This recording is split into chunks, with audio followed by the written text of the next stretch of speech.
Gary. Hello, everyone. Yeah, Gary, from the beginning, I felt like you have to be fully committed if you were going to move on Iran. And Trump, I believe, right now has kind of backed himself into a corner. And I put on your Facebook post, if he doesn't go full action, because at the end of the day, you need regime change. To me, that's going to be successful, and then Trump could definitely declare a big victory. Short of that, he's going to wind up being Jimmy Carter 2.0. I really feel it. And I know as Americans, the public doesn't want more engagement or troops on the ground, but we're past that point of no return. If we're going to be successful, we've got to resolve it or just keep the status quo. So that's how I see it. So this is an analogy, and you guys know I like throwing analogies in, and sometimes they stick and sometimes they fall flat, but this is an analogy that I've used before. And I think it's absolutely apropos to the current situation. When a police officer confronts somebody with a weapon in their hand, and these words come out of the police officer's mouth, which you never, as a police officer, want to be in this position. I guarantee you, I've been around cops a lot. I've covered them pretty extensively. You never want to be in this position, ever, in your job. Drop the gun or I will shoot. Once those words come out of your mouth, you better mean what you said. And if the person doesn't drop the gun, unfortunately, you must shoot. You're right. Here we've got a president who keeps saying to Iran, drop the gun or I will shoot. Now, I don't know whether we're in a situation where that's necessary to say. That's a matter of debate, of course, but it is something that the president has basically said. So now what do you do? Howard, how does that feel to you as in response to what you just said? No, Gary, I think that's a very clear analogy. It's similar. I just feel, you do calculation, you're making a major decision when you decide to deploy resources and troops, and as we discussed yesterday, it's 3 aircraft carrier groups at least have been in that theater. And Israel, again, there was maybe the belief was it was going to be more like Venezuela, that would happen a lot quicker. But as part of contingency planning, you also should have a pretty good plan of what happens if things go wrong or what could go wrong, and then what are we going to do about it? And it appears things may have gone wrong, but it's not clear what are we going to do about it action plan is. And this posturing back and forth, at the end of the day, do we really know who we're negotiating with?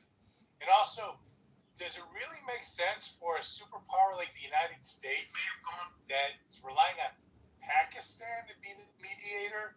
It just seems like we're just not being serious. And when you don't have serious people involved in really critically thinking what the outcomes, what the consequences can be, you find yourselves basically stuck in the mud. And that's kind of what I feel right now. We're just plodding along and stuck because there's no easy off-ramp at the moment. Well, you just brought up another aspect of this that I had not mentioned.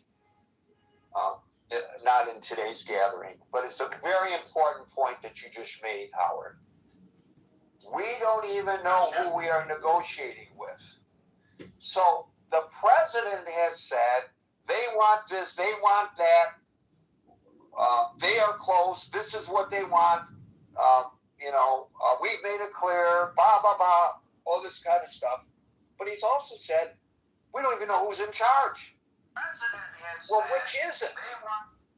If you present yourself as the CEO of your company, and you have, as a result, the ability to enter into a contract for your company, and I negotiate with you in good faith, but it turns out that you're just a functionary, not an officer of the company, and you do not have the legal authority to represent the company and enter into a contract, and I'm negotiating with you, and ultimately I sign an agreement with you that purports to be an agreement with your company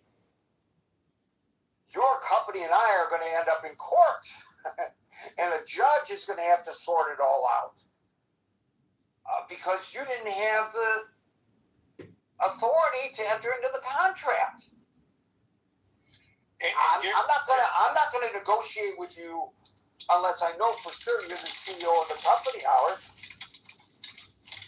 Yeah, and Gary, one other thing I'd like to add, and again, I'm just a citizen observing and absorbing news from hopefully reliable news sources. But I think also our situation, I don't think we can understate the importance or the weakness that we've created for ourselves as a country of not creating that coalition with our allies, to have other partners to apply more global pressure. There's no doubt right now, other than Israel, the United States is essentially out on an island right now. And I think that weakens us at this point. So thanks, Gary.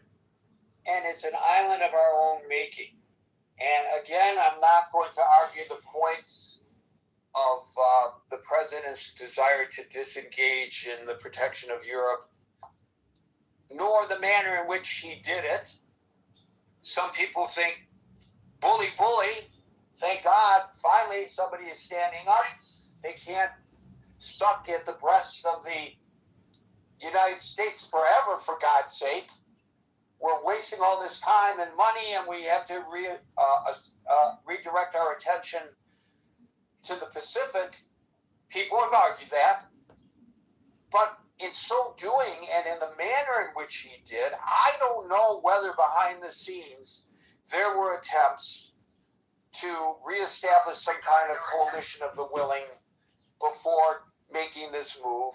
And I don't know if even we were on a good footing with Europe, whether it would be politically palatable given the drumbeat of blood libels against the Jews and Israel in particular.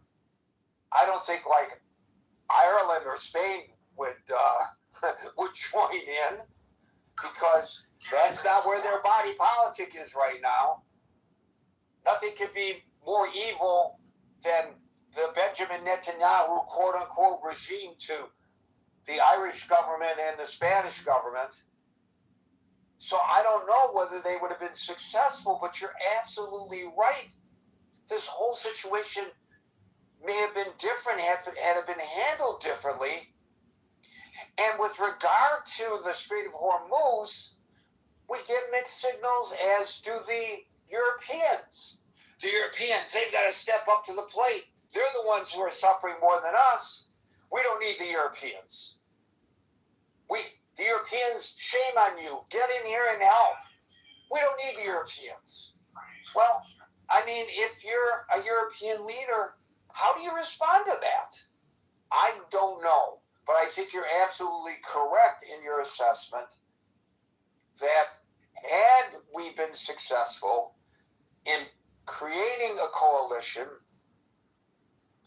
and mind you, had we done that, those nations would have been committed to the goal of eliminating those nuclear weapons. They would have been committed. There would have been other things they could have done besides militarily as part of that commitment. Because once you commit troops, you're in it. That's a very serious decision for a country to make. So I don't know whether it would be obtainable even without the personality of this president, but he did very little, and I guess this is kind of like the British understatement, to ingratiate himself with the Europeans if in fact he felt that we needed their assistance. I'll tell you, Howard, my fear is, and again, I don't know, I'm not writing his memoir, but my fear is that he just felt, I'm Donald Trump, I'm the commander-in-chief of the strongest army, military force in the world. We don't need anybody else. We can do whatever we need to do. Nobody can stop us. If, in fact, that was his assessment, as I fear it is, I don't know that it is, he really miscalculated, and I think that's being kind. Les, followed by Brian. Well, I think Howard brought up a good point about Pakistan representing, being the intermediary. Pakistan's previous thing was to protect Osama bin Laden. You remember? He was found within a mile of a soldier training area in Pakistan.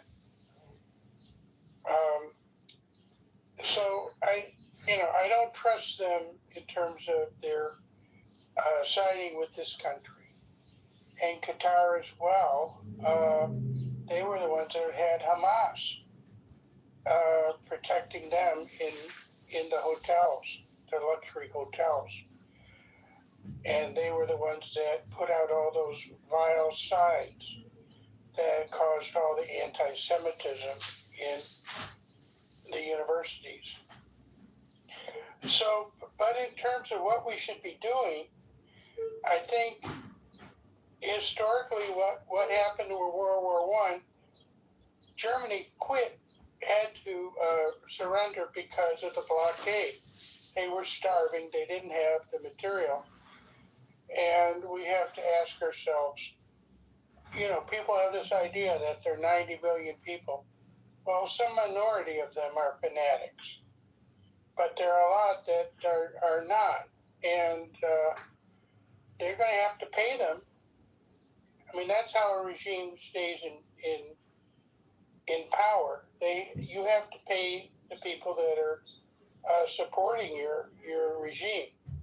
There are a few true believers, but most of them are just going to be jerks that don't care if you pay them, or if they can't feed their family, they're going to leave. So the question is this can we blockade in a way that is going to cause a long-term weakness in the regime, as it did in World War I and the Germans?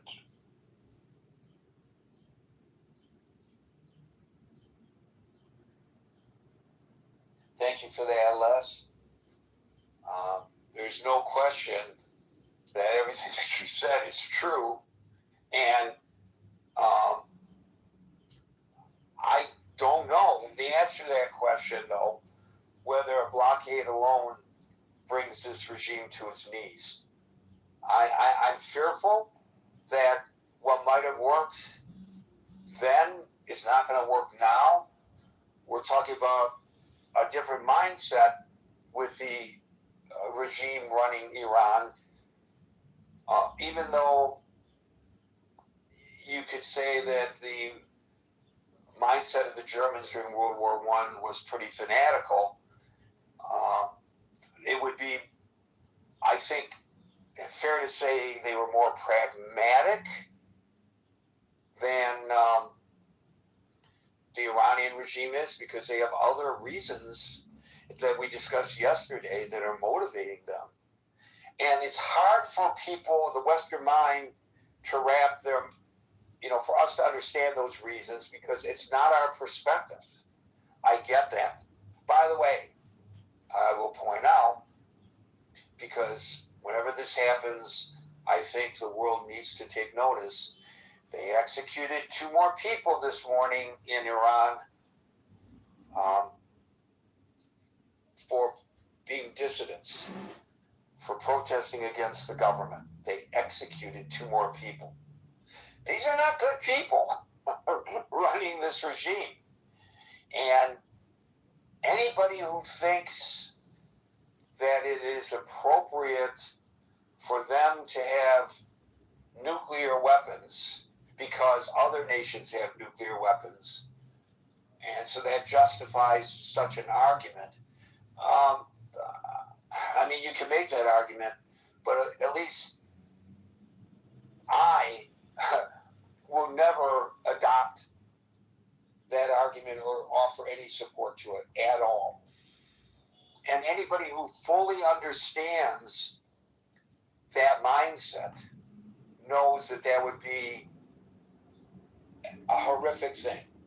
This is not just about Netanyahu and his maps and graphs at the United Nations and his perhaps accelerated timeline that he used 20 years ago, that they were on the brink of.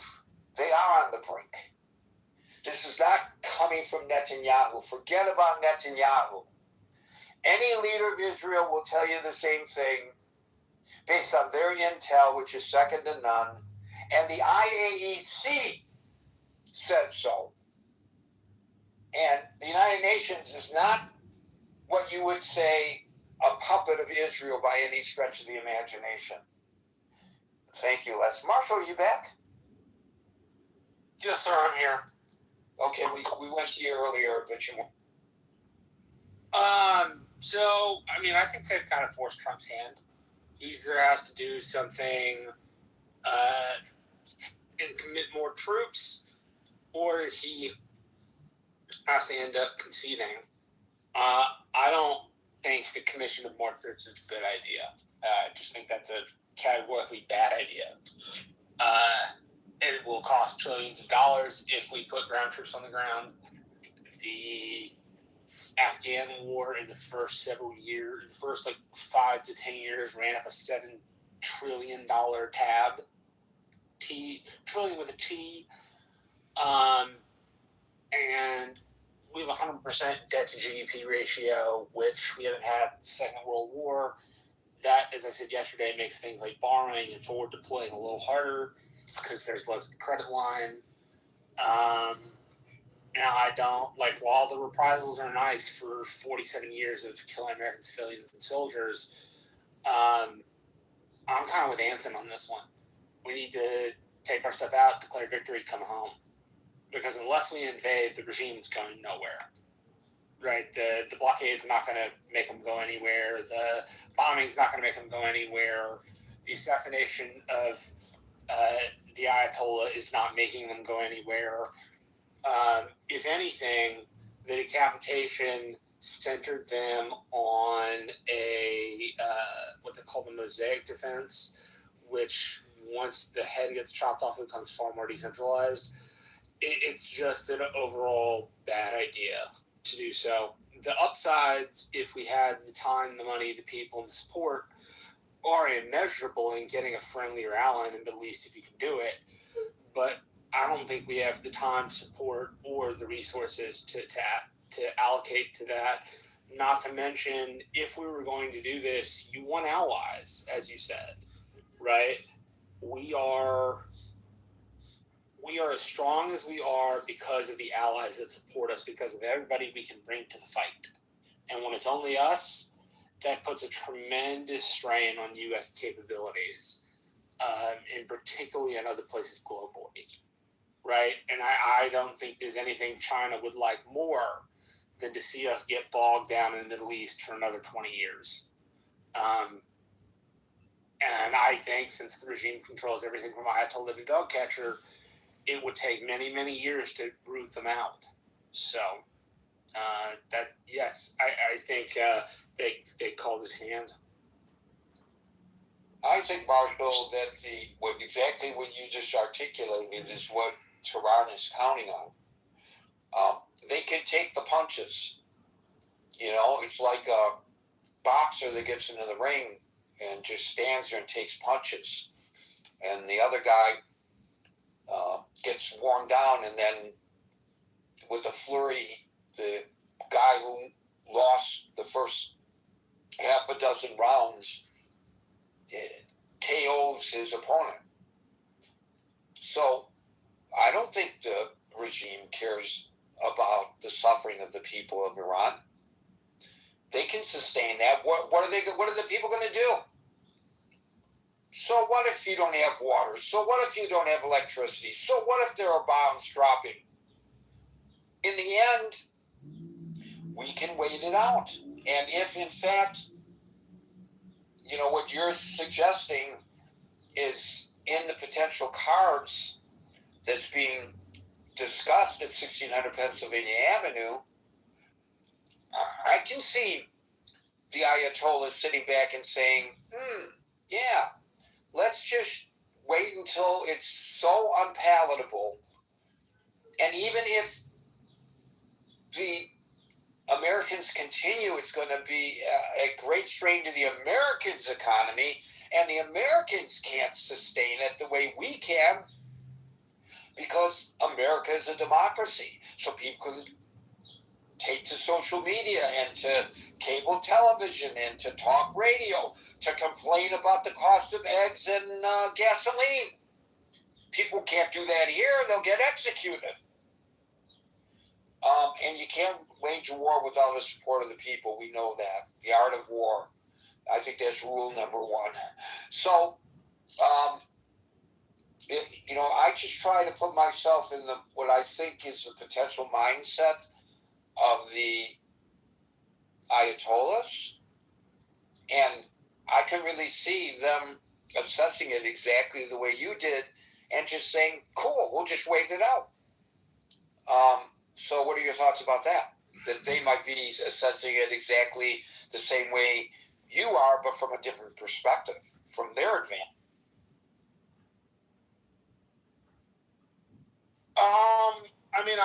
I could see how somebody might see it that way, yeah.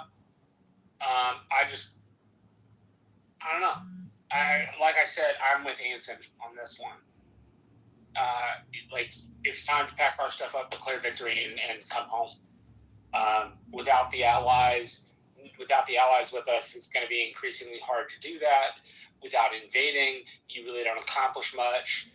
Jim Mattis gave a talk on this, the former defense secretary and the guy who was the warrior monk of the Marine Corps, and said the United States is achieving some tactical victories, but we have failed to deliver on key strategic victories, things like keeping trade routes open, right?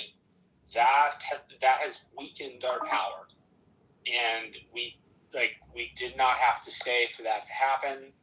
We could have done the reprisals and come home, and I think in Iran's favor is that they're the power in the region and we're the power that's forward deployed. So all they have to do is outwit us and use unconventional tactics, and they can get us to some kind of parity. So maybe they're thinking the same thing, maybe they're not. I don't know. Thank you, Mark. So I'm glad Alan is with us finally on the stage because I want his perspective as our Iranian expert. But we'll give him a chance to get his bearings, and we'll go to Brian first, and then I'll come back to you, Alan, on the question of whether the president is boxed in right now by the Iranian government. Brian. Hey, I definitely think he's boxed in. I think that he and Israel thought or hoped or planned or strategized that if they wiped out the first, second, and third tiers of leadership, within the IRGC, within the government, across the regime, and they called for the people to rise up, I think he believed or hoped that would be enough of a catalyst to shake the regime and then lead to a successful revolt. I think now that has not happened, and it's unlikely to happen, I think he's up against the wall because I think he very much wants to win the midterms. And I think with the redistricting and, it's a coin flip basically right now. So I think at some point he's going to have to pivot from the war and its drain on the economy to basically call it a win and come back home. I don't think this will drag out for 7, 8, 10 months. I think he's going to try to negotiate something, knowing full well that they will never live up to any promise that they agreed to on paper, that they will continue to covertly, subversively continue their nuclear enrichment programs. And I think what Netanyahu basically came to Trump early on and said was something along the lines of, this is our best shot. You know, whoever follows you may or may not agree with this attack. And so, you know, let's say a Democrat gets in office, they're not going to support Israel. They're not going to, I think, support initiating an attack in Iran like Trump did, you know, several months ago. So I think they looked at it like, this is our best shot.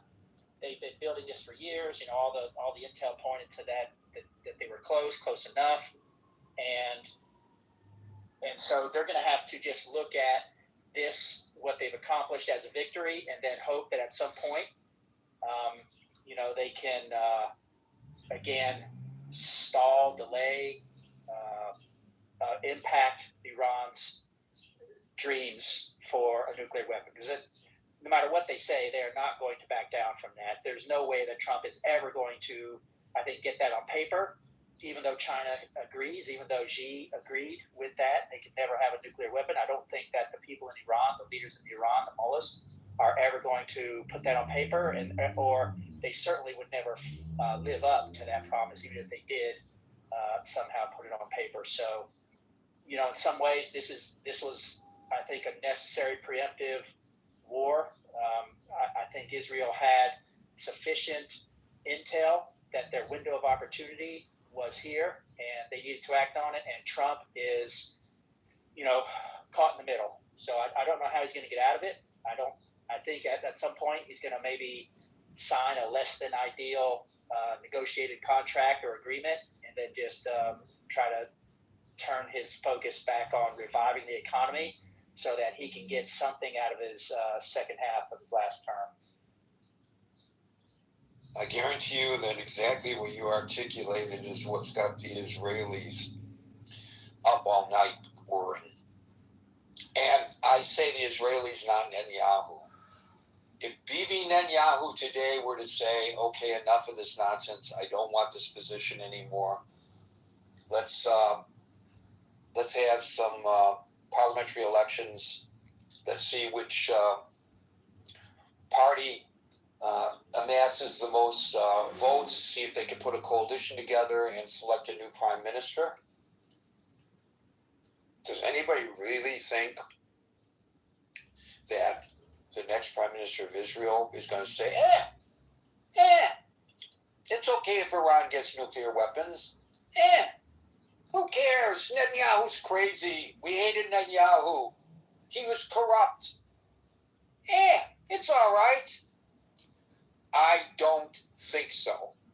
And I think by personalizing this and making Netanyahu the co-boogeyman in this play is really a miscalculation, and perhaps the people who are feeding this, not necessarily everybody who's articulating it, for them it is a designed, calculated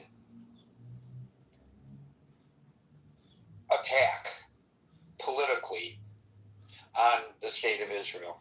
And I don't think Europe can be counted on. I don't think they would have ever. I mean, you mentioned a coalition of the willing. I don't believe that after Iraq and Afghanistan that they would ever sign off on a preemptive strike. So I just think, you know, America and Israel were going to go it alone. And I mean, you see how Spain and other countries even refused to allow them to use their American bases or the bases populated by American troops. So, you know, it was clear they would never be able to develop a coalition of the willing. So, I mean, that's because they didn't ask, and that's because of previous actions. If you go around insulting your allies and then tearing the ever-living daylights out of them, they're going to be far less likely to help because you've just been a giant dick. Yeah, I agree. I mean, Trump backed himself into a corner. I mean, he's trying to get more out of them financially and politically and get them to shift away from their, focus of social safety nets and pay for their own defenses. And, he's trying to leverage it. He's being a bully as he usually does. But, he definitely backed himself into a corner. But I just don't think, Europe, especially now, would be, willing. I would just say that politics plays a lot into everything. And that's why the propaganda, they absorb the Blitzkrieg. Then they absorb the troubles of Ireland and the terrorist attacks in the island of England. And now they're absorbing all of these attacks that are going on their homeland, many of which, if not all, has a nexus to Iran. It's not like they don't know, it's just that they don't have the political will. It oftentimes takes a Pearl Harbor or sinking of a ship or 9/11 before the public is behind you enough to actually do something about it. This is a problem with liberal societies, and I don't mean liberal in the terms of the political sense, where we want to think the best of everybody, and we don't want to be seen as not helping the downtrodden, and I think that's the correct position to generally have. But you have to be aware. If the president of Mexico says we can no longer rely on the United States for protection, the treaty is over. She does not. She is not saying that. Hold on, let me say that. Then quote me chapter and verse, or you're making it up. I will look for she did not. That is not the same as saying we want nuclear weapons. Here's what she said exactly. I'm going to try to quote her because she said it in Spanish, right? So I'm going to translate it. It was something along the lines of the treaty is over, and if Mexico wants to pursue nuclear weapons, including nuclear weapons, because they already have nuclear power here, okay? So I looked this up because there's no credible source that's reported that Shine Bomb, that there's no credible, because I know your perception. meaning there's not a Mexican paper or a radio station or a television station or a tweet or a TikTok where she has said such a thing. I can try to find it. That's what I just said. I said that earlier when I answered you. Okay, so the fact of the matter is that is incorrect because she has taken a pacifist. El país siempre tendrá una visión. You tell me if I'm wrong in my translation. Pacifista sobre cualquier cuestión relacionada con armas, especialmente las nucleares. No debere haber guerras. The translation. Mexico has been and will continue to be pacifist. Steinbaum enemies. The country will always have a pacifist vision on any issue related to weapons, especially nuclear ones. There should be no wars. Rub my life and make a wish. That is correct. Mexico. So she is not pursuing nuclear weapons. Oh, No, that doesn't mean that. Because let me point this one thing out. You can be a pacifist country. Hold on. That's Exactly exactly what it means. She said the No, that's not what country it means. will That's always what have you a want it to pacifist vision on any issue How do you get related a plain to weapons, sentence and not especially understand it? nuclear ones. I cannot believe my lying eyes. Your lying eyes. I don't know what you mean by that. But Well, It I means, mean, we're gonna should move we on believe because you or should we we're believe gonna what move we on can read? because when you if you want to come to the stage and give your opinion, that's fine. But do not misquote the president of Mexico. I don't know what the laws are there. I hope you don't get deported from Mexico for doing so. The president. He's been deported from America. He's next going to be deported by Mexico. I'm here, Garrett, but there's that. I mean, I think that is really a key point, and I think even the U.S. could pull out, and someone else would still put them in their place on this issue. And there's the nuclear thing, which because we haven't seen because we haven't seen Tel Aviv, obliterated, people don't take it seriously, right? They just, I get, and I talked here maybe last week or so about the whole false narrative and completely fake 20-year war that occurred on the justification of WMDs in Iraq. That was a complete hoax. But in this case, we know that they've declared themselves that they have the material and they're trying to enrich more, and they have enough 11 bombs. They said it themselves. So it's like, it's comparing apples to oranges to think like, oh, it's just, and people are just pretending like this isn't important. And I think, it's been a long time since we've seen a city obliterated. It's been since 1945 that we've seen two cities obliterated by nukes. And so they're just, I think it's just not real to people. And the cheap shots that people take in discussing this matter are just unbelievable. But yeah, I think Iran, unfortunately, it's fractured into at least two factions, maybe more. They set it up this way, almost like a dead man switch, in a sense of like a very decentralized command structure that if you cut off the head, then it becomes like a hydra. They have this mosaic defense pattern where it just splits into smaller and smaller units that each of which feel this mandate that they have to continue the war until the very end. It is a pretty good strategy for winning, I would say, honestly. But nevertheless, it has, and yeah, it's going to be extremely expensive. The U.S. could just surrender. I mean, people have predicted. There's this guy, Jiang Shuiqin, or I'm saying his name wrong, Shuiqin, I think, in this Chinese quote-unquote professor guy. He's a high school teacher, but he has a good YouTube channel. But he's made some interesting predictions that we would be in this war to start with, and that the U.S. would lose the war. And losing just means we're pulling out, whatever we can make. Trump will make up some excuse and declare victory like he always does. But realistically, it would be a loss. But then Israel would basically take up and finish the job, so to speak. And that key point of like, that's the other big thing about what is this all about? Why is this happening? Well, it was engineered at least in concert, if not directed by Israel. The excuse when Rubio gave when we started was, well, Israel was going to go in, so we had to like preemptive strike before Israel struck. That was the thing. So, there's this this idea that there could be a greater Israel project. Nobody's talking about that because they haven't seen it yet.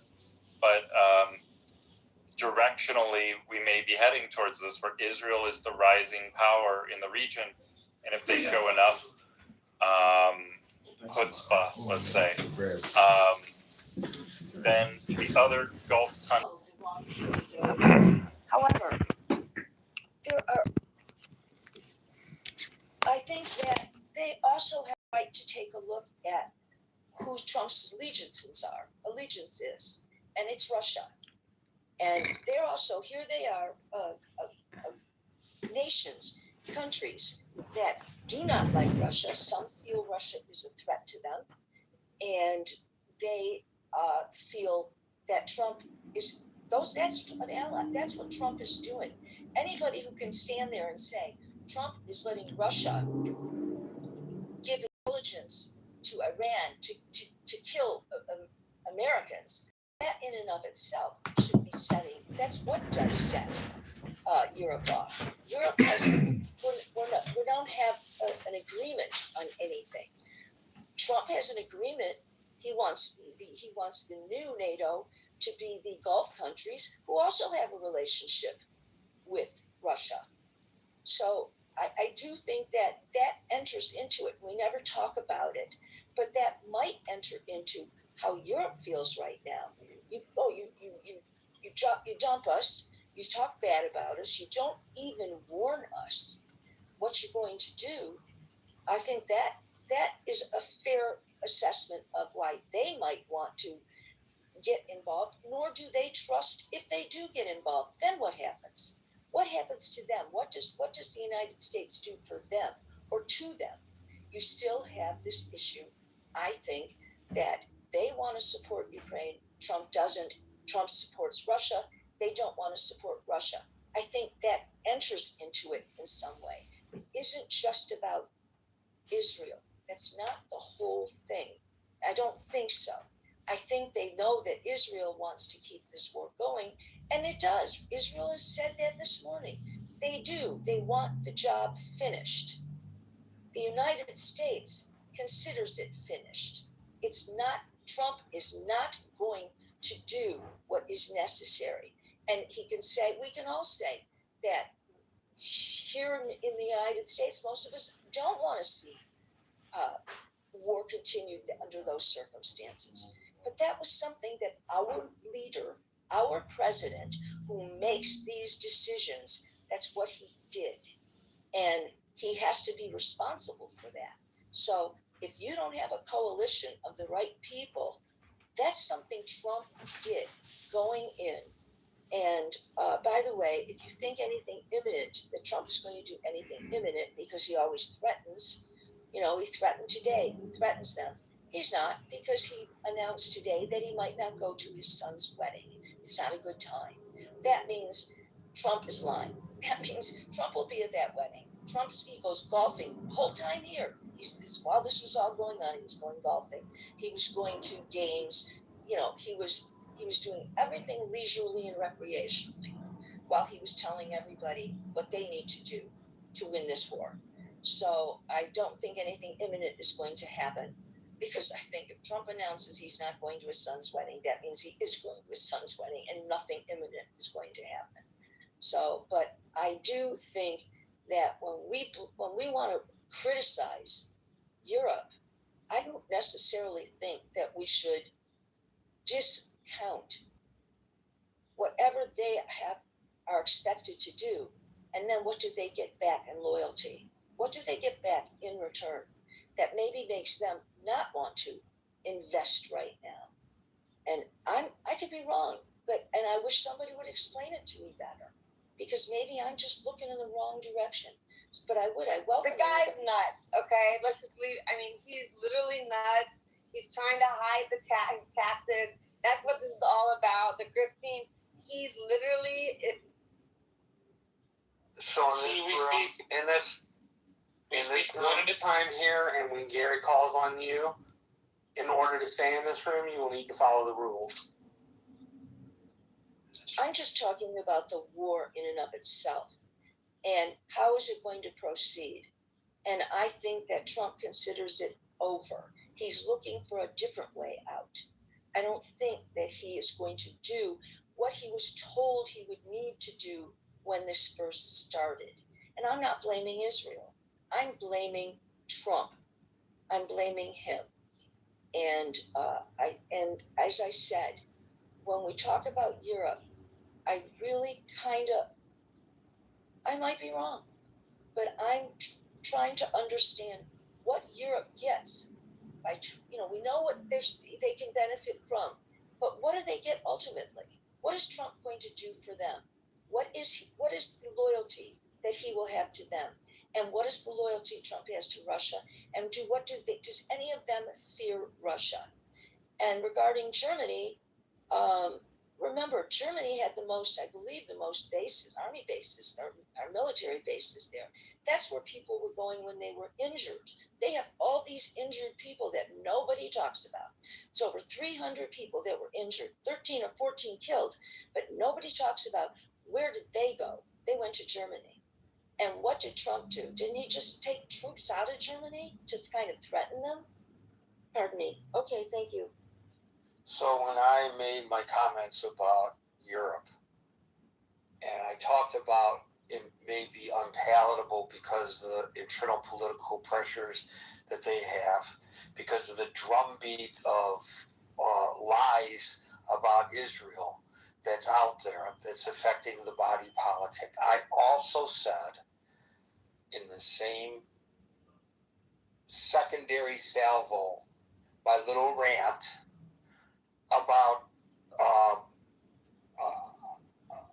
about the very things that you just said about Trump showing a lack of interest. In fact, I started by talking about Trump showing a lack of interest in continuing the traditional support for Europe that this nation has shown since World War II.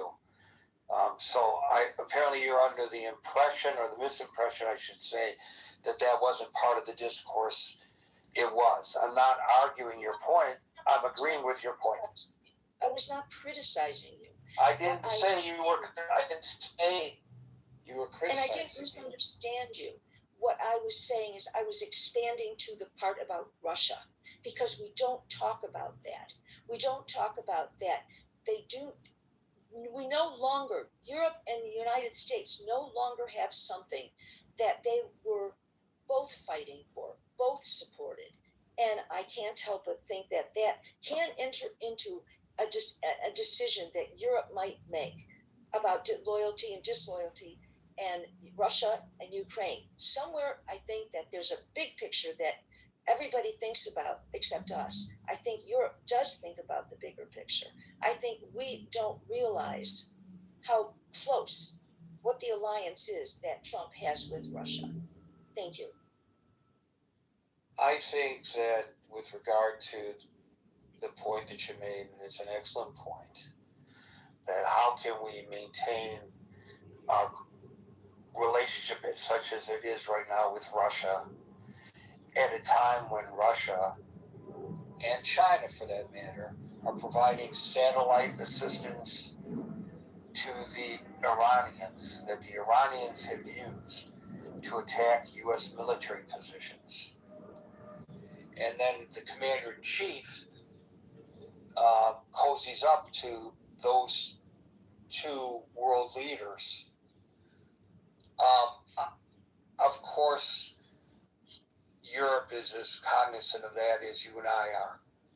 But my guess is, and it's just a guess, but this would seem logical to me anyway, that what Europe and maybe others are waiting for is for this term of office to expire and an attempt for a reset in the relationship. And my suspicion is that's exactly what will happen. We saw this to a lesser degree occurring during Trump's first term in office, and then there was a reset when Joe Biden became president. And then Trump doubled down on some of these positions that he takes that many find unpalatable.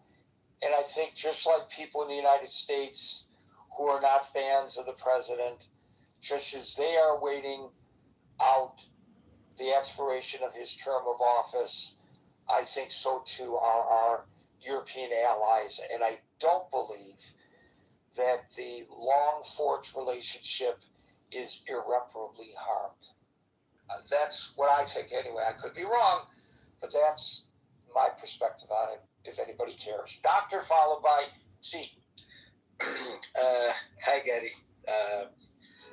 Thanks for inviting me up. You are able to hear me well. Loud and clear, yes. Thank you so much. Something that I wanted to mention is this. Everyone knows that Trump is a motor mouth, and people didn't really worry so much about it. But he made some of the very important logical mistakes. First thing is that when you want to go for a war, unless otherwise you are pretty sure that you are going to win, we should never do that. So I see lack of preparation on Trump's side. The second thing is about exit policy. So how do you, in case there is a problem, because you cannot always guarantee any such things that do internationally, you should have some sort of exit policy built into your thought process. I don't think he had done that. The third point I wanted to mention here is that Iran was already down because of so many years of sanctions and other things, and also internal unrest. Iran had nothing to lose. So in case there is going to be a problem or a stalemate in the war, it is Americans who are going to bear the brunt of this whole situation, not Iran, because Iran is already in deep shit. So for them it doesn't change much.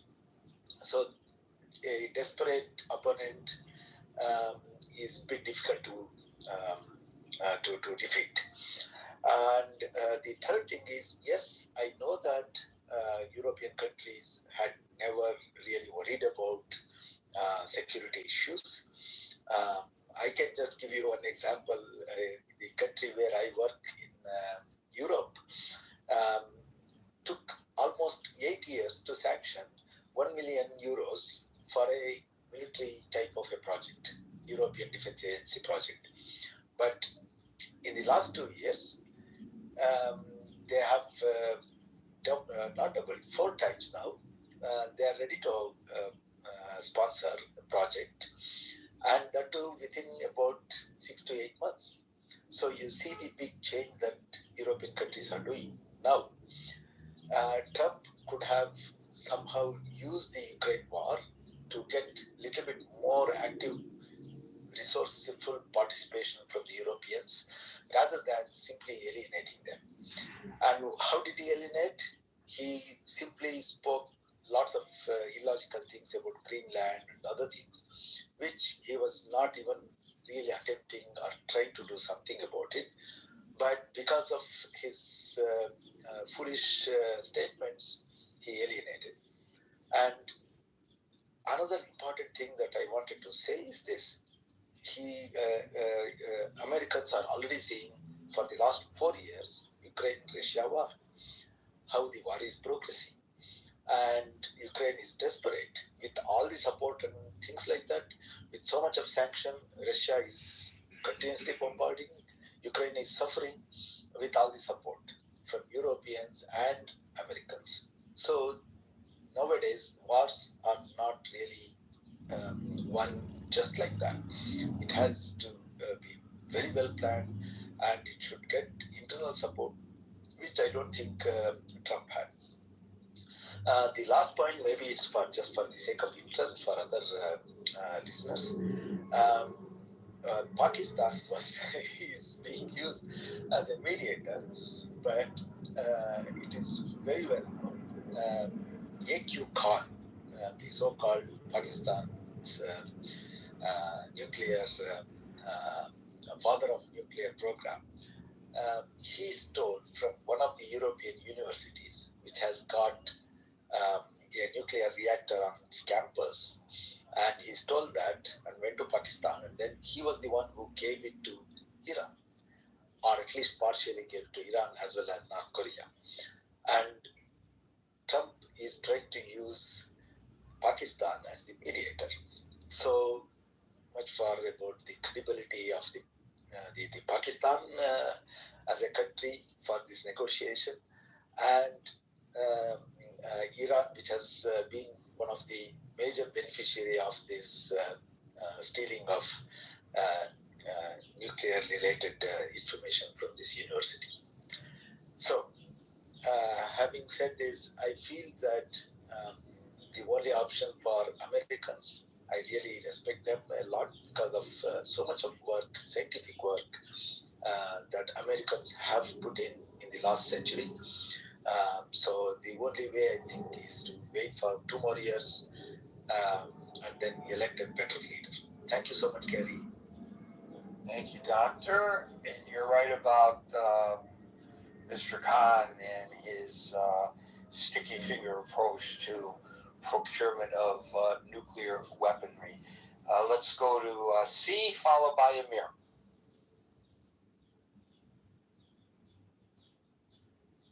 C, are you with us? That's funny. They took the mic. No, I can't talk. I'm sorry. I'm a little. I'm sorry. All right, we'll go to Amir, followed by Ian. Hi, Gary. Thank you. Just a couple of quick points. I agree with a lot of things that previous speakers said. I think his name was Agent. And I also like to make a comment about what you said, Gary, regarding the waiting game that you mentioned on the side of the Ayatollahs.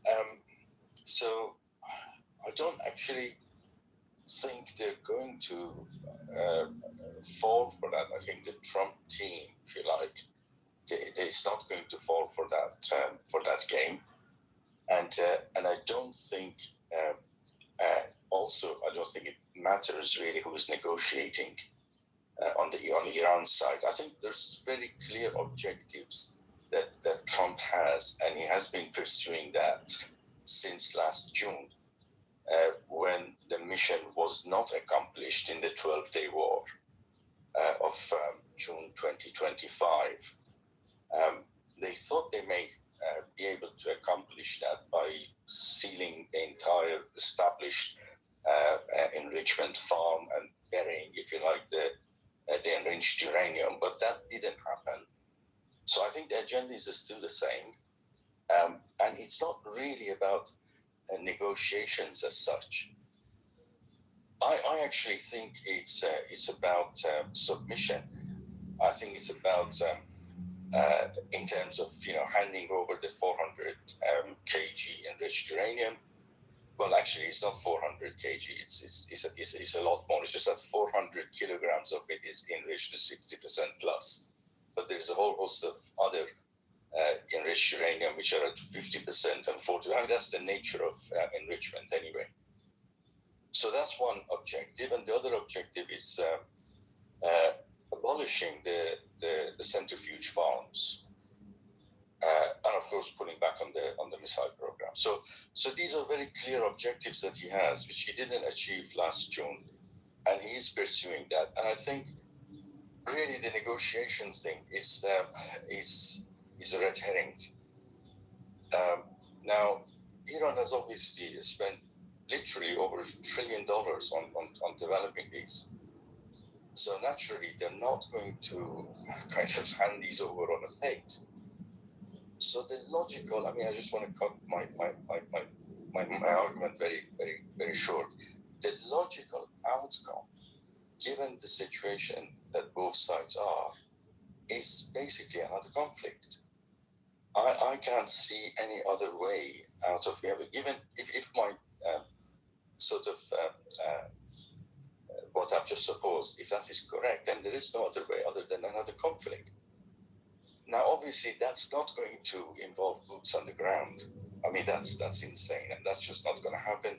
The experience of Afghanistan and Iraq has shown that that's not going to happen. So it's not going to be an all-out war, but it could be kind of an attack on infrastructure to further cripple the economy, and of course to cripple the governance in general, so that it would become to submission effectively, or a kind of a commando-style operation to dismantle and kind of destroy the enrichment facilities and the missile facilities. So those are the points that I wanted to make.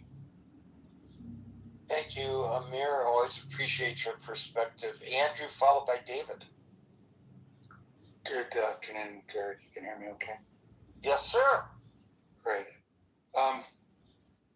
Yeah, I'm not so sure that Iran's forcing Donald Trump's hand in this. I think Donald Trump is a victim of his own propaganda. I think you were correct earlier on when you hoped that when you speculated that his thoughts were, like Donald Trump and I have the greatest military in the world. I sincerely think he believes this kind of stuff, and he's very braggadocious atrocious. And sometimes, people will believe their own press. And as he is his own press person on Truth Social, I think he tends to believe this stuff. But I'm going to make a hockey analogy, if you don't mind. My favorite sport, so you go right ahead. I love hockey analogy. The other night, Montreal was playing Buffalo in Game 7. Game 7 is, there's no other thing to do other than win or go home, right? And at the beginning of this conflict, among other things that were stated in terms of what the reasoning was behind, somebody mentioned about Marco Rubio and Israel was going to go in, so the United States had to, in fear of their assets being attacked in retaliation, which happened anyway. We've seen that. But he also said that one of it, in terms of unconditional surrender. Well, when you back somebody up like that, existentially, then they're going to fight till the bitter end. However that end comes, and whatever destruction that might incur.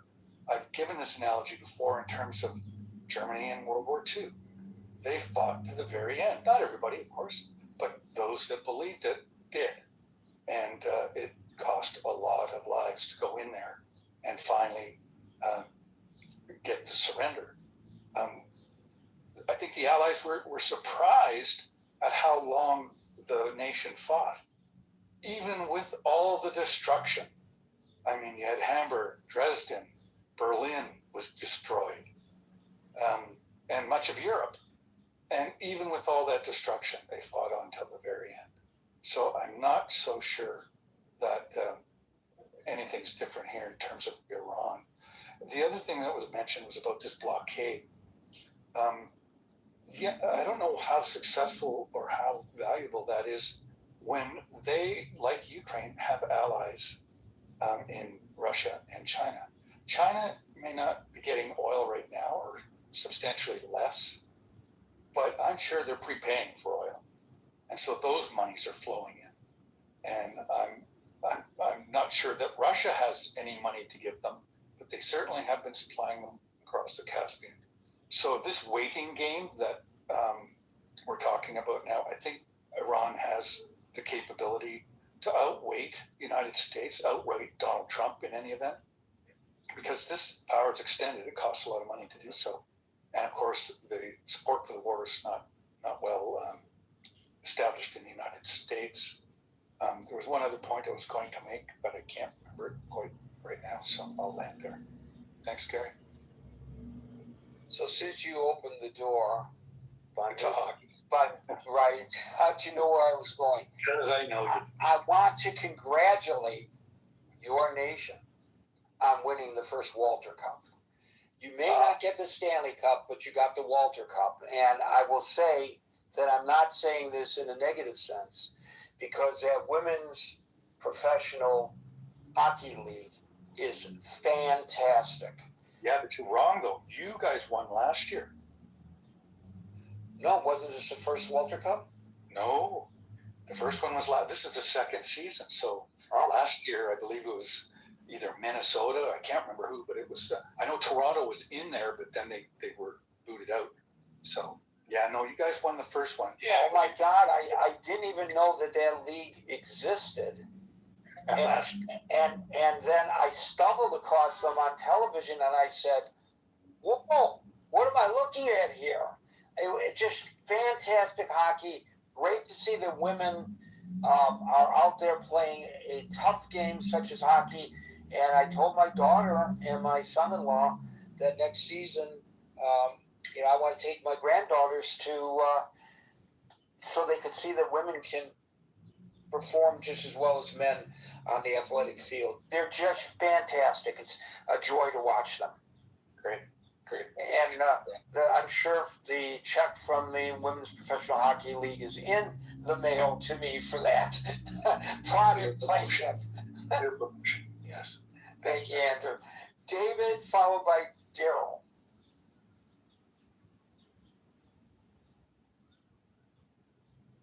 David. Sorry about that, Gary. All right. So I don't know if you talked about it in the room, but there was the story that broke regarding there was a plan afoot for the United States to reinstall Ahmadinejad in a similar fashion to the way that Rodriguez was installed post taking out Maduro. That this was a plan that fell apart in the first round of bombings. They attempted to free Ahmadinejad from house arrest, and he's since disappeared. This is an interesting. I read that, David. I read that it disturbed me to the head. What was that again? I'm sorry. I said I read that, and it disturbed me to the hell. I was so scared this morning. Okay. Yeah. No. Absolutely. This was obviously this guy was playing both sides. He was an anti-Israel Holocaust denier. An anti-West president for Iran, and then of course, he probably was behind a lot of the terrorist attacks. So how this was attempted to even work? Whose lame brain idea was that? It doesn't say in the article. It just says if you remember, Trump was made a comment along the lines of wouldn't it be great if we could find somebody from the inside to take over? And so he was kind of stealthily messaging that. So the implication here is that this was our president's idea? In tandem with Israel's. I don't think Israel would have been in support of that. Well, that's not what the article says. Really? Yeah, and the article also accuses Ahmadinejad for spying for Israel. That he was an inside mole. So, I was trying to figure out how they broke the story. Who broke that story? I'm going to look it up. This is very interesting. The New York Times. Oh, the New York Times. Yeah, it was in New York Times, but I think this is a propaganda getting from them. Yeah, okay, wait a minute. Were there any dogs involved in the discussion in this article? What do you mean by dogs? Well, it was the New York Times that published the column about how the Israelis were training dogs to rape Palestinian prisoners. So I'm just wondering, since it was the New York Times, the credible source that it is when it comes to issues in the Middle East, I was just curious whether any dogs are involved in this. Yeah, no dogs involved in the story, Gary. I'm happy to report. What do you mean, David? Ahmadinejad is a dog. Well, I mean, look, it would have been our dog if the story would have been carried out the way that they intended it. But anyway, yeah. So there was that story that's surfacing. Again, this is probably why we went in and did what we did. And then there was also talks of the Kurds were supposed to also usher in their response to this attack and assist us in possibly installing Ahmadinejad as the new leader, de facto leader. So that obviously didn't materialize as well. So here we are, Gary. Here we are bogged down in this situation. It also was reported by Reuters, although Pakistan denies the veracity of the allegations, that they've sent 8,000 troops to Saudi Arabia. They're sending warplanes as well as air defense systems. And I don't know how this affects their neutral Switzerland role in negotiating peace, but there's clearly an attempt there to cozy up to the Sauds, who are absolutely against us continuing the bombing campaign into Iran. So maybe they're preparing for the inevitability that, as we've talked about in the room, that they're not going to turn over any of the nuclear material that they have, and this will ultimately force the boots on the ground response. But again, Pakistan is denying that allegation. Gary, I don't know that we have a hand here really, other than to just back away, fight another day. But if we allow this to stabilize, it's only going to embolden the regime. It's only going to allow them to reconstitute their military. Obviously, to do whatever they have to do with those fissure materials, and So I don't know. It's a very tense, big pickle environment here that I don't really have a lot of response for. I will say that we are attempting, in my opinion, and based on other things I've read, that because we can't take China on directly, and we saw sort of that hand being played in Beijing, that the only play we have is to take allyships that they have with these oil regions, Venezuela, Iran, and others, and disrupt the oil game.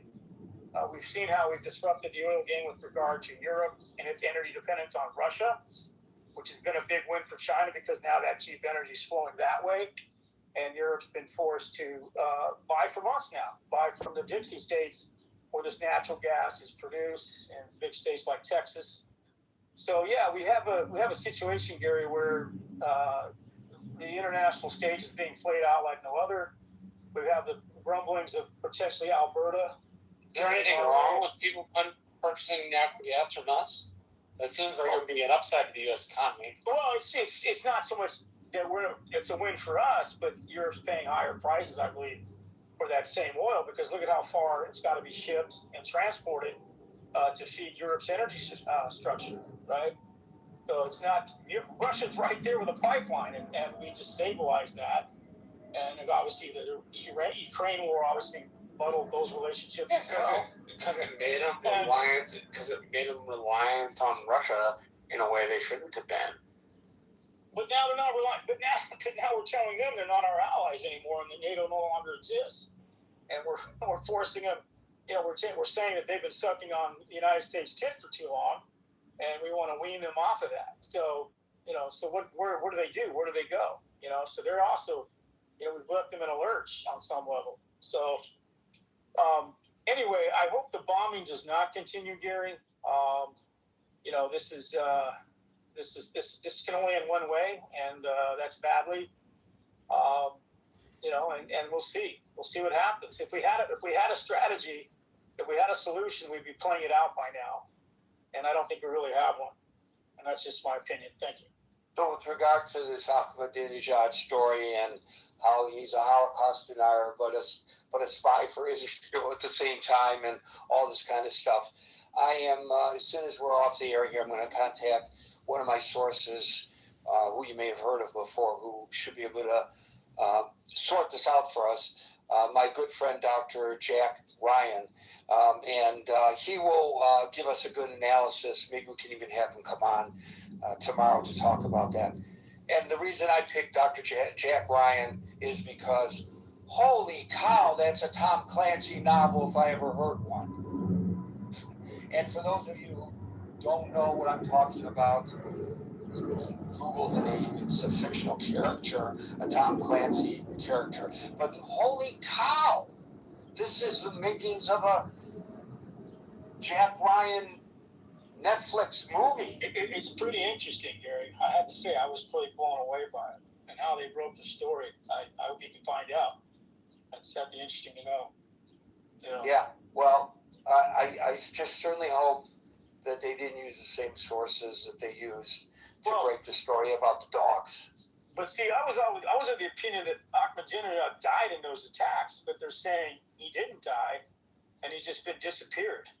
So they don't know his whereabouts. So, well, if the word leaked out to the Iranian government that the United States and Israel were colluding to reinstitute the presidency of Ahmadinejad, I think he would disappear.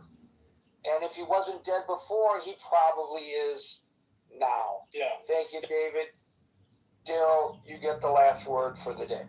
Yeah, I actually, Gary, I thought when you said Jack Ryan, I actually thought you were joking around at first. That was actually pretty good. You like that one? That was awesome. So at first you thought I was joking, and then you thought it was real. That's pretty funny. I when you said Jack Ryan, but then you said you're going to have him come into the room tomorrow. So I'm like, wait a minute, is he serious? I wondered if it was going to be Tom Clancy or Alec Baldwin. So to Marshall, to something Marshall said, Marshall, it's in a way it's cool that America can sell, its oil. But the problem becomes what's it settling in? So America sells its oil, it settles in dollars. The biggest issue here is about the dollar being the world's reserve currency, and that's the problem that we're staring down the barrel at. If you look at what's happening economically, you know, treasury rates are up, the 10-year is up, it's up and going up and up, and this is China's 18th birthday party. This is what they've been waiting for a very long time. And they're seeing this as an opportunity to become, you know, the ascendant economic power in that part of the world if you can get more countries to drop the dollar with regards to oil sales and settle in whatever currency they choose. And I promise you the majority of those currencies will be the RMB. And it just doesn't bode well for us. To Andrew's point, you know, China is, you know, Gary, you said that they're giving them information, but they're doing more than that. They're prepaying for oil. I think so far this year, it's $10 billion just in sales that we can see. But they're doing currency swaps because China has invested in the energy transportation industry in Iran. They're building physical things, and I think what we're looking at here is, do we actually want to do something that triggers an actual kinetic conflict with China if China thinks that their investments in Iran or their assets in Iran or their strategic interest in oil coming off the dollar, are they willing to also send soldiers to fight, you know, in some type of proxy conflict in Iran? And I think that's really what we're thinking about as we, you know, try to use Pakistan to come to some type of resolution for this, because what we want, I know we talk about the nuclear material and Trump goes on and he says this and that. I think strategically what America really wants is for the straits to be open and for oil to be free flowing as it was, and for oil to be settling in US dollars, because that's really what American power is based on. You know, I think Meryl made a great point where she was saying, you know, we are allies. We're basically giving our allies the middle finger, and we are outwardly cozying up to Putin. If I were Poland, I'd be very concerned about this. If I were, you know, Germany is going to be considered now the backstop, or at least the front line of possible Russian invasions. You know, I think they're so bogged down in Ukraine that I don't think, and many don't think that that's something that would happen. But the diminishing of soft power, particularly soft military power that America has established since World War II, is pretty much gone, and that should scare all of us. And again, the idea, I'll just end it on this: the idea that, you know, NATO is not the ally that we wanted them to be. NATO has done, I believe, exactly what we've always asked them to do. You know, and we talked about this previously, that NATO may have been, you know, deficient on some of their funding, but as I always understood it when I was on Wall Street, that it was always a wink, wink, nod, nod thing. You know, like, so you guys are going to be short on your NATO funding, but hey, we need you to buy treasuries. NATO countries hold about $8 trillion in New York debt, in U.S. debt.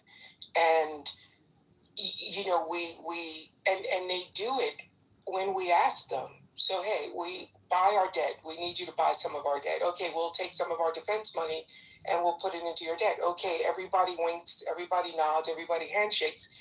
And the world continues as it should be.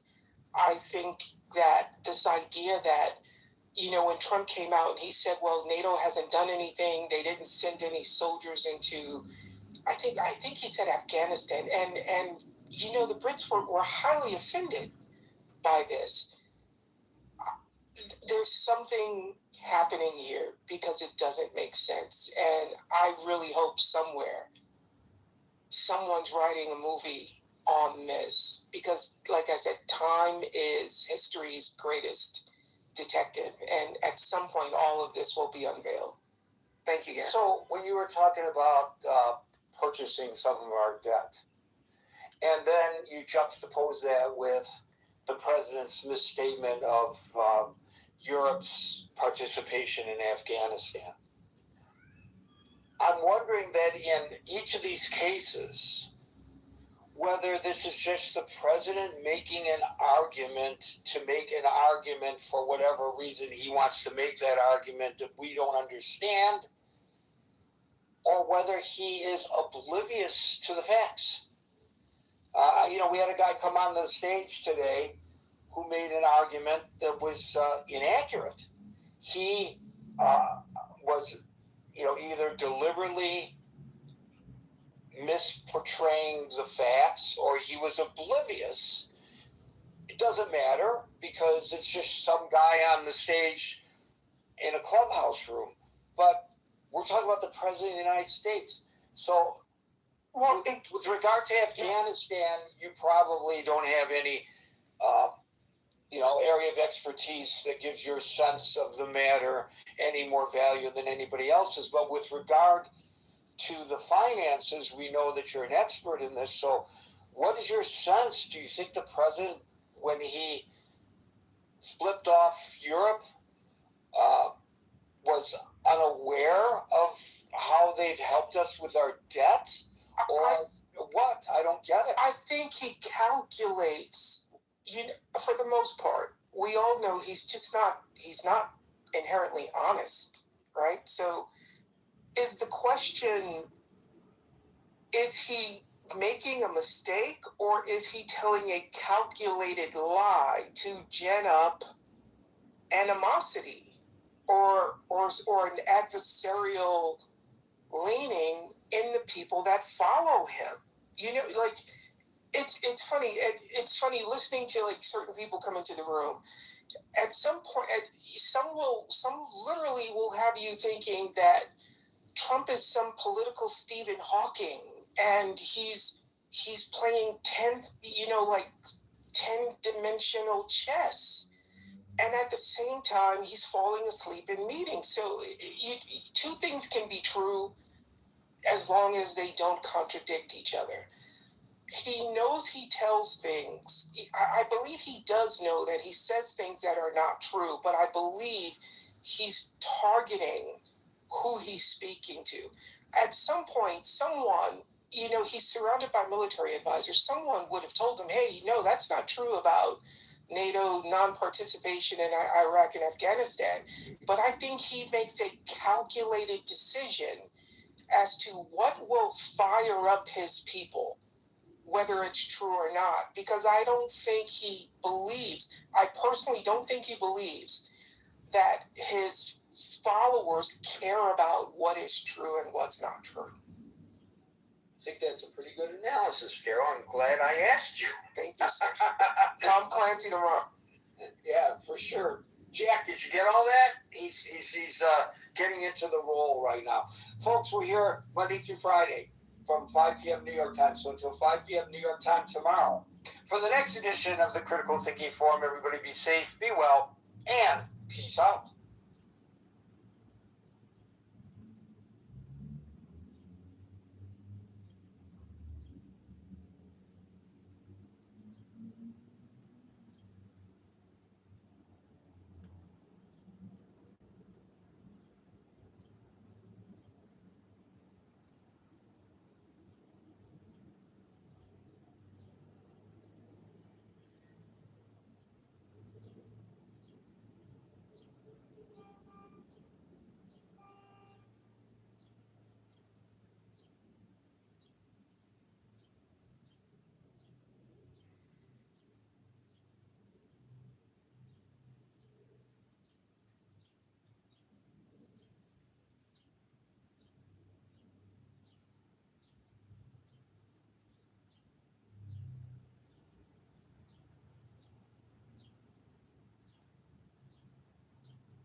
Got going on today, and I No, you knew what the hell I was talking about. You always like to gas up somebody's ass. Yeah. Stop gaslighting somebody's ass up. I don't want your gas up my ass. That sounds graphic. Matt, where are you? Hey. Where's Matt? Hey, Matt. What's going on? TT was calling for you. She said, "Where's Matt? Matt, I need Matt." Well, officially, the governor's race in Michigan has officially left toss-up and is likely D, thanks to Duggan dropping out because, well, one, he doesn't have money. Two, Paul just being a spoiler candidate, and he did not want to actually let a MAGA win. And then three, his reasons he cites is because bipartisanship is officially dead due to the extremism from the right, and that pretty much everyone now just needs to swing left because as of right now, there is no way to be bipartisan when the right does not want to be and doesn't want to do anything that's sensible. And also he blames it on the Iran war. So gas prices, all this stuff. So I agree. I'm glad he dropped out. He would have been a great lieutenant governor's pick, though, for Benson if she wanted to just do a consolidation ticket. But I don't know that it's really necessary anyway. Aggressive. So that would just be a centrist lib ticket. Wouldn't really be anything. Like Progressive, liberal, elite, gay Democrats. For some reason, El Sayed becomes the nominee for Senate in Michigan. They can help together kind of push each other over the Spanish line because I think that El Sayed and Mike Rogers are a toss-up. I still support Mallory Monroe. I think that El Sayed is the better candidate more, but I'm a pragmatic person. Remember that person in here the other day who was yelling at me about Gaza, Israel, Brit, he probably would support El Sayed, because he's That's the people we're dealing with now, by the way. I'm intelligent, I want Mayoral to win since she's the one that actually can beat Mike Rogers and prevent us from losing Michigan. So. Shit. It doesn't have its like. Okay. So go ahead, Spiritus. I was going to ask Matt if you saw the new polls that came out from New York 12. Yeah, Golden Presidency.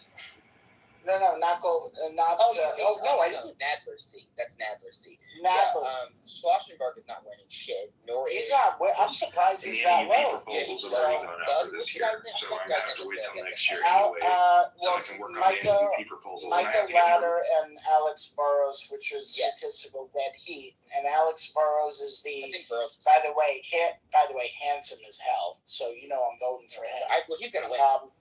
Yeah, well, I hope so. They're statistically dead heat. I think it's like 2-point difference, but I think a lot of people who maybe would vote for Schlosberg may go over to Burrows, but he's the crypto industry after him. I think crypto and AI industry are going after Alec, but I'm pulling for him, so I don't know what's going on. I'm surprised Schlosberg is doing so poorly, though. I mean, he's kind of psychotic. He reads tweets, so I think. If you followed him on social, he's crazy. He's absolutely nuts, which is part of the reason why I was thinking about voting for him, because he's so unhinged. But I think he's too far gone. Trying to go live. Yeah, I didn't think he did a lot of hard work. Yeah, that could be it. Just, having a force to sit down and not having to do much. That could lead to it, too. But is there a poll on the Golden Mandarin? There wasn't yet. Manderson. Oh, wow. Because he's running ads like... I'm not even in his district anymore, but the ads that I'm seeing every 2 seconds on my Hulu and other streamers. Yeah, and you look at it here. Fantastic ideas. Matt, are you there? I am. I don't need you there. Have you seen the girls fighting on the TikTok? I mean, not TikTok, on the Twitter. Something you're fighting. There was a call earlier today on Twitter from some random telling both Paxton and Gordon to pull all of their negative ads and focus on November. And so Paxton was like, oh yeah, and this last week I pulled my ads, I've already done it. I'm trying to focus on a positive spin. And then Gordon quotes it and says, oh, you want to run the accountability. I'm like, oh. I thought now he's getting focused on calling calories or protein calories. Paxton? Yes. Paxton's over here trying to get low-key calorica. Calorica. Vegetarian. Soy boy. And meanwhile, Gordon's like, bitch, I'm gonna get you out of here. I'm gonna get this fucking thing anyway, possible. Because I want to say in that same tweet where Gordon's talking about accountability, he was like, hey, let's talk about that man who assaulted that young person who you sat over here and gave 60-day sentence to. Let's talk about how you're soft on crime. I said, yeah. And then they asked him, right, would you vote for Paxton or Tyler? He said, he's such a stupid boy. Your president who you vote for betrayed you, and here you go, oh, I'll kick ass, just like I like to do. I do it just like I like to do. There was a picture of him earlier today with the little ass kids come from Dairy Queen, just for some fucker who runs it. And he was talking about, I got a blizzard, I recommend a blizzard. I got one after I ate this shit home. Calorica was in Dallas yesterday. I did see him in Dallas yesterday very briefly. After your duel with your father on Cloud He's around. He's making moves. something was taken from you. Oh, and the blacks are the blacks. I mean, yeah. He also cut that, what I will say, I don't know if it's anywhere else as far as like YouTube or anything, but he did cut a little promo. That's what I'm gonna call it from now on Twitter, at least, where he is Miss Opal Lee talking to her and put that on Twitter, trying to let y'all know, listen, I'm with you blacks, okay? I have the grandmother of Juneteenth herself allowing me into Opal Lee. Opal Lee allowed me into her home over here in this historic area of Fort Worth, Texas, okay?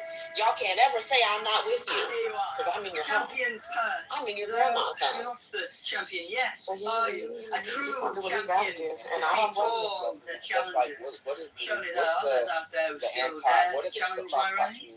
Uncle, how about you? I'm sure they have a spare costume. One taste of combat was enough for me. Well, what's so crazy is, like, a few days ago when that Trump endorsement came out, and Jasmine, like, made a tweet about it. Like, first I saw that she was in, I think she was in California. Yes, but she's jumping for Javier Becerra. Yeah, she was in California for Becerra, and then so I was like, not saying that she needs to be in Texas for Talarico or for Gina Inosa or anything like that, but just saying that, like, I thought her in California was, I could see her in Georgia before I could see her in California, so I just thought that was like, okay.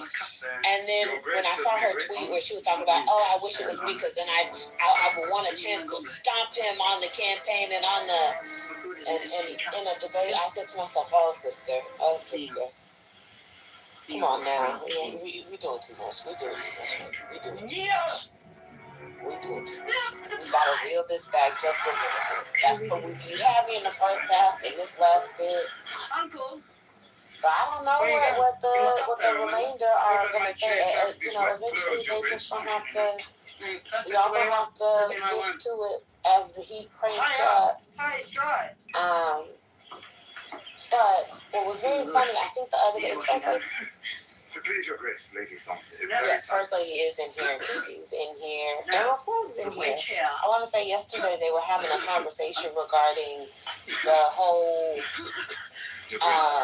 genders thing that came back up. And what was very funny was I looked into it, and even WAPO had an article that they wrote a few months back, I think sometime in March, about how the Republicans are focusing on gender and stuff as it relates to Talarico in an effort to distract again. I was just like, my God, when all else fails, okay, did you know that they are allowing men in women's bathrooms, the Democrats, devils, they want to take ICE out your home. They worship Satan. Vote for your local Republicans today. When all else fails, that little pecker right there, they're going to gin that shit up. So, You'll not be a conqueror.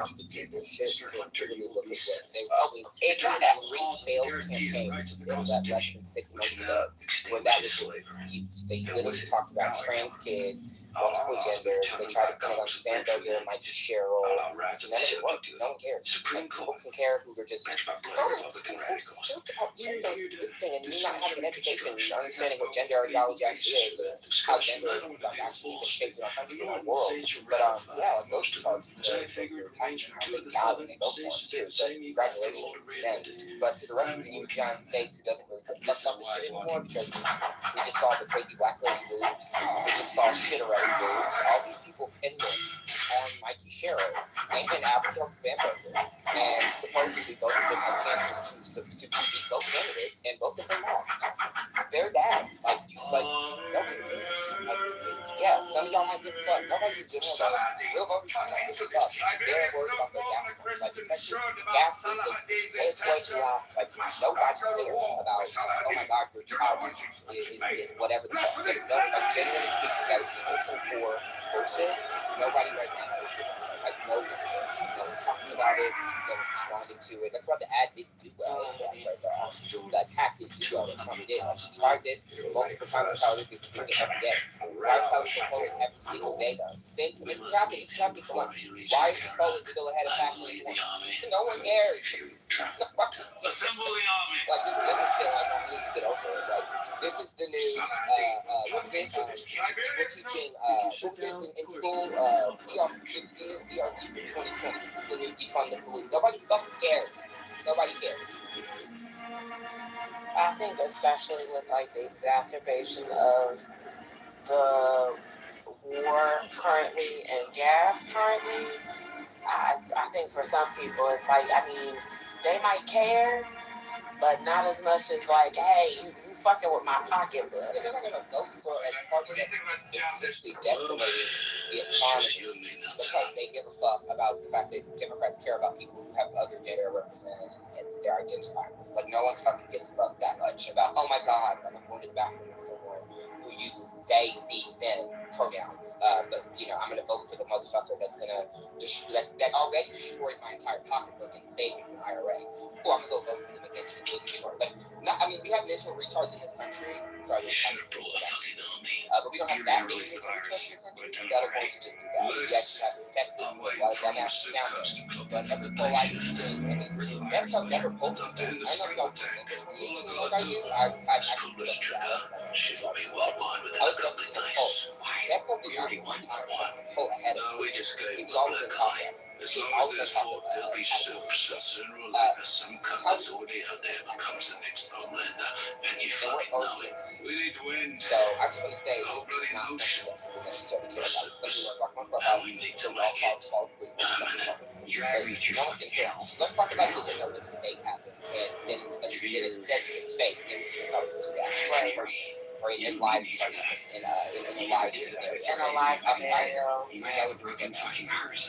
Did you see, and this is my last thing on my state, because I was just going through my list of things that I wanted to talk to you in the room about when I had a chance. Did you see about that lady in Texas 35 who talked about wanting to put folks in internment camps? Wanting to put people in internment camps?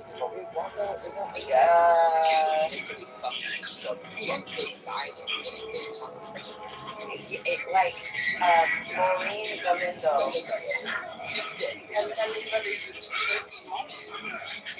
From Norwich. Like, all I can think about, like, first off, I'm glad she's not in North Texas because there, especially when you get to, like, Collin County to the north of Dallas, there is a heavy, well, we do have a heavy Muslim population up north, and then in the city we do have a good decent-sized Jewish community. But like, child, nobody wants to hear that. Nobody wants to hear. That's way too extreme. If she was, I'm not saying that what she said is a good thing. Okay, right?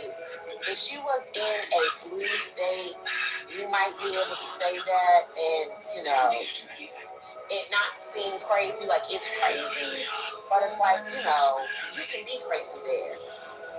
Down here, it's the reverse, right? You can say the same thing, just take out different races and different religions, and for those people, it's the type of crazy where like, oh, that's a crazy, that makes sense here. You can't say that here. Really and truly, you really shouldn't be saying I want to put a group of this particular religious group in a concentration camp. You really shouldn't say that across religions when I really think about it, because that's just a weird thing to say, right? First, it's just weird, but then second, like, politically speaking, that immediately kills your candidacy for me. You can take hard line stands on particular issues, right? You can take a very hard line stand on, as your candidate, I'm anti-Israel as far as it relates to giving our tax dollars to help aid in their defense and to help aid in the bombing of children. You want to have that be your hard right line, say that all day, every day? I am okay with that. But to go to that end, I'm just kind of like, sister, it's getting spooky. You're getting spooky. Why would you say that out loud?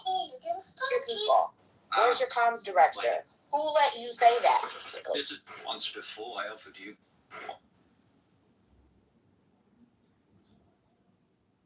I mean, I used to think Cori Bush was bad, like unhinged with her rhetoric on it, but this has got her beat, and I now support Cori Bush, so I hope she wins real. That's the point. She need to come back to look moderate next to that lady. Mm-hmm. I mean, just fucking up the churches, like, because I also think it's one of those weird, to me, unforced errors where, like, as a dim running wherever you're running in this type of environment, to quote one of the things I think Ben said a while ago, it's okay to just hold certain things to the vest, to your chest, and not lay all of your cards out on the table and be so forthright until you get into the office, and then you can do the things that you need to do. Now, that particular thing that she's saying here, that little wish, I don't really want you to hold that to your chest publicly. Hold that to your vest. When you get to Congress, just be like, yeah, we're voting no on all these bills. Me and this caucus, we're saying no on everything. It's out of here. We're not doing that anymore. I don't. These young people just get all their politics on the internet and then just come around and say any and everything, and it's too much. The guy from Cat Apica Bravo is all law. You know she's from Texas too. Mm-hmm. And then went up to Illinois thinking she was going to sandbag and carpetbag, and look at her. Nothing to show for it. Buckus. I know I made up her last name. I don't know how to pronounce it. I mean, she sat up here and talked about how she used to be Republican and then decided she was going to carry herself to a blue state thinking she was hot shit with her politics, and that all of them were just supposed to be in love with the progressive politics that she espoused, and come to find out, no. We don't know you in this community like this. They got to get offline with some of the politics and entrench themselves in the community. Because the rhetoric stuff is getting a little old. You know, there's people in their immediate circles that are like, yeah, you go, yeah, that's right, and they're living high off of their own, juice. They're being gassed up to be like, yeah, that's okay, you can say that, yeah, that's right, not realizing that there's a broader world out there that doesn't align with the absolute crazy part of their. Right. Because who's going to hear that? At least who is sane who's going to hear that and think to themselves, oh, this sounds like a bright idea. This is just empty rhetoric. Like, oh, you sound crazy. I don't want to, we already have enough MAGA crazy weirdos running around. I want less. I don't need that from the left at all.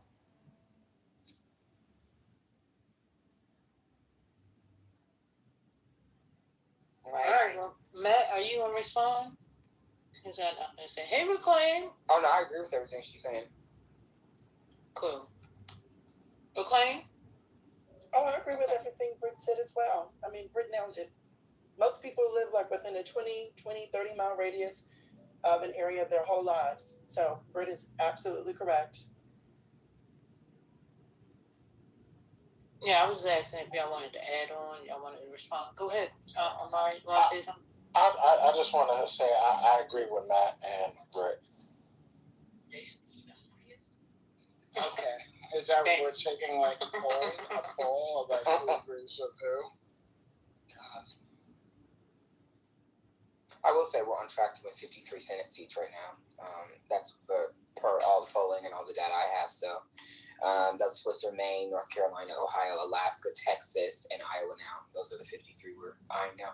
It could end up being Kansas, Nebraska, and I would say Montana and South Carolina and Mississippi if we really get credit. It may be Florida, but the ones I'm really confident on are those. And that's my bet with the CEO. And as I mentioned before, if he does not pay me, I'm driving to New Jersey and driving to every marketing research firm in the entire tri-state area to find him to get my coin. What's the bet, Matt? What's the full bet? I don't remember the money because I didn't care because I had money, so I was just gonna bet whatever. I think it's $5,000, so maybe it's $500. I really don't remember, but he's gonna pay me my money, or that Tesla he drives, it's gonna be in the Chattahoochee River. And so the bet is that the states Maine, Alaska, whatever. Ohio, North Carolina, Iowa, and Texas flip. Wow! And you gotta hit all 5. Yeah, and I'm gonna win. Damn. And we have That's a confidence about Vivek Ramaswamy and Amy Acton, and then I think we have one about